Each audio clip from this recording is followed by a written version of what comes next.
Hi, I am advocate Suresh. इस video में आपको गाइड करने वाला हूँ फुल नेम चेंज गजट कैसे बनेगा। किसी भी रीज़न की वजह से अगर आपको कंप्लीट नेम चेंज करवाना है, जैसे बहुत सारे ऐसे मतलब लोग होते हैं जिनके मतलब जो नाम है बहुत ही आउटडेटेड है, या फिर ऐसे नाम होते हैं जो कि उनके गांव वाले या घर वाले तो पुरानी सोच के हिसाब से रख देते हैं। जब वो लेकिन मॉडर्न सिटीज जैसे दिल्ली मुंबई में जॉब वगैरह के लिए जाते हैं तो उनको उस नाम से प्रॉब्लम आती है। कई बार एस्ट्रोलॉजिकल रीजंस होते हैं जिसके वजह से आपने कंप्लीट नेम चेंज करना पड़ता है, जिसके लिए आपके पास कोई भी डॉक्यूमेंट नहीं होता है। और जब आप आधार सेंटर में जाते हो या कहीं पे भी जाते हो तो वहां पे आपसे गजट नोटिफिकेशन ही मांगा जाता है कि आप नेम चेंज का गजट नोटिफिकेशन लेकर के आइए, तब हम आपका कर देंगे। और ये बिल्कुल सही है कि गजट नोटिफिकेशन लेकर के आपके जितने भी पब्लिक डॉक्यूमेंट्स हैं, जैसे कि Aadhaar card, PAN card, passport, voter card, सब में जो आपका नेम है वो चेंज हो जाता है। वो चाहे कंप्लीट नेम ही चेंज क्यों ना हो, पूरा का पूरा ये गजट से हो जाता है। इसका एग्जैक्ट प्रोसेस क्या है, जब बात आती है गजट नोटिफिकेशन की तो लोगों को ये समझ में नहीं आता कि इसका काम होगा कैसे और कहाँ से होगा। और ऐसे केसेस में लोगों को काफ़ी सारी परेशानियां आती हैं। और जब भी आप अपने लोकल किसी भी अथॉरिटी के पास जाते हो या एडवोकेट्स के या कोर्ट में जाते हो तो बहुत सारे ऐसे हैं जिनको अभी तक गजट के प्रोसेस के बारे में नहीं पता होता।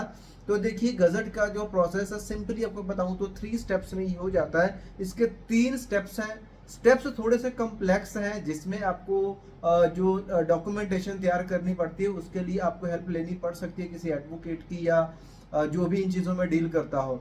सबसे पहला चीज़ तो क्या होता है, देखिए उससे पहले भी एक चीज़ बताता हूँ। जो गजट नोटिफिकेशन है 2 तरीके का होता है। एक स्टेट का निकलता है, आप जिस भी स्टेट से हो आपके स्टेट का भी गजट नोटिफिकेशन निकलता है। और एक निकलता है सेंटर का, जो दिल्ली से निकलता है, सेंट्रल जो गजट होता है गवर्नमेंट ऑफ इंडिया का। तो हम तो ऑलवेज यही रिकमेंड करते हैं कि जो आपने गजट निकलवाना है वो आप निकलवाइए सेंट्रल गवर्नमेंट, यानी कि गवर्नमेंट ऑफ इंडिया का गजट है, भारत का राजपत्र है, उसमें नोटिफिकेशन निकलवाइए। तो ये आपके लिए ज़्यादा बेटर ऑप्शन रहेगा। क्या है 3 स्टेप्स उसमें, क्या है सबसे पहला काम क्या करना होगा आपका, क्योंकि कंप्लीट नेम चेंज है, आपने एक एफिडेविट बनवाना है। एफिडेविट में आप अपना पुराना नाम से सारा काम, जो भी फाइल बनेगी वो आपके पुराने नाम से बनेगी, फाइल वगैरह बनेगी। एफिडेविट में आप नए नाम का जिक्र करोगे कि आपका ये नाम आपने इससे चेंज करके ये कर लिया है, उसको वेरीफाई करोगे। और उस एफिडेविट को मिनिमम 10 रुपए से या 50 रुपए तक के स्टाम्प पेपर पे उसको प्रिंट निकाल करके और उसको नोटरी से अटेस्ट करवाना। यहाँ पे आपका स्टेप 1 कंप्लीट हो जाता है। उसके बाद में आता है स्टेप 2। स्टेप 2 में क्या है कि हमने न्यूज़पेपर में ऐड देनी है कि जो मेरा ये नाम है, मेरा ये एड्रेस है, मैंने ये नाम चेंज करके अपना ये नेम कर लिया है। जो भी आपके एरिया में न्यूज़पेपर आता है उस एरिया में एक न्यूज़पेपर में आपने ऐड देनी है। नंबर 2 पे जब ये सेकंड स्टेप भी आपका कंप्लीट हो जाता है तो तीसरा स्टेप आता है गजट फाइल प्रिपरेशन की, जिसमें 4 पेजेस की आपकी फाइल रहती है, जिसमें रिक्वेस्ट लेटर रहता है, 2 विटनेसेस के परफॉर्मे होते हैं, सीडी सर्टिफिकेट बनता है। सीडी सर्टिफिकेट क्यों बनता है कि जो पहले सीडी चला करती थी उसमें एक मैटर डाला जाता है जो कि गजट में पब्लिश होना है। एग्जैक्ट वही मैटर एमएस वर्ड की फाइल में आपने अपने नाम के साथ पिता का नाम, एड्रेस और आपने ये नाम चेंज कर लिया है और आज के बाद आप इस नाम से जाने जाओगे। और इसकी जो भी लीगल यहाँ पे प्रोसेस आपने उसको फॉलो किया है, और वहां पे टाइपिंग में ही टाइप्ड आपका सिग्नेचर रहेगा, वो भी पुराने नाम का सिग्नेचर रहेगा। और जब ये सारी फाइल बन जाती है तो 1100 रुपए की गवर्नमेंट फीस यहाँ पे लगती है आपकी।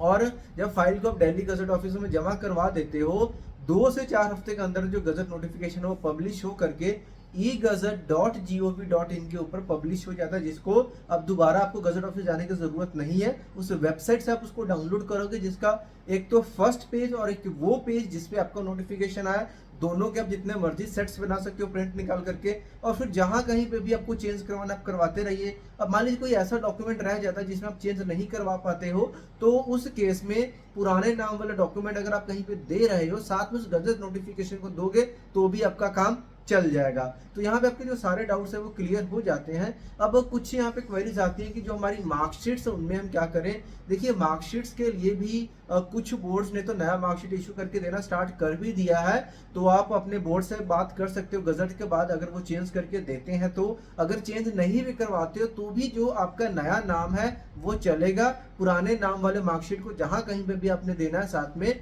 गजट नोटिफिकेशन दे दोगे तो जहां कहीं पर भी वेरिफिकेशन आएगी वो क्लियर हो जाएगी। इसके अलावा आधार कार्ड, पैन कार्ड, ये सब चीज़ तो आपके यहाँ पे क्लियर हो ही जाने वाली हैं। अब फिर भी लोगों को ये डाउट है कि ये फाइल हम कहाँ से बनवाएं। आप अपने किसी भी लोकल एरिया में पता कर सकते हैं, जो गजट की फाइल बनाता हो उनसे आप कांटेक्ट कर सकते हैं। और अगर आपको नहीं कहीं पे भी हेल्प मिल रही है, अगर आप मेरे से फ़ोन पे बात करना चाहते हो या फिर किसी नेम चेंज एक्सपर्ट के साथ है ना कांटेक्ट करना चाहते हो ताकि आपके साथ कोई भी स्कैम ना हो, को प्रॉपर गाइडेंस मिले, तो आप हमसे फ़ोन पे बात भी कर सकते हैं। फ़ोन पे बात करने का जो प्रोसेस है वो आपको नीचे वीडियो के डिस्क्रिप्शन में आपको व्हाट्सअप नंबर वगैरह प्रोवाइड करवा दूंगा, तो उस पर आप मैसेज करके हेल्प या गाइडेंस ले सकते हैं। जो भी है नेम चेंज एक्सपर्ट है उनका आपको नंबर प्रोवाइड करवा देंगे ताकि जो भी आपकी प्रॉपर गाइडेंस है वो आपको मिल सके। और अदरवाइज आई होप कि इस वीडियो से आपके जितने भी क्वेरीज हैं, डाउट्स हैं, वो क्लियर हो गए होंगे।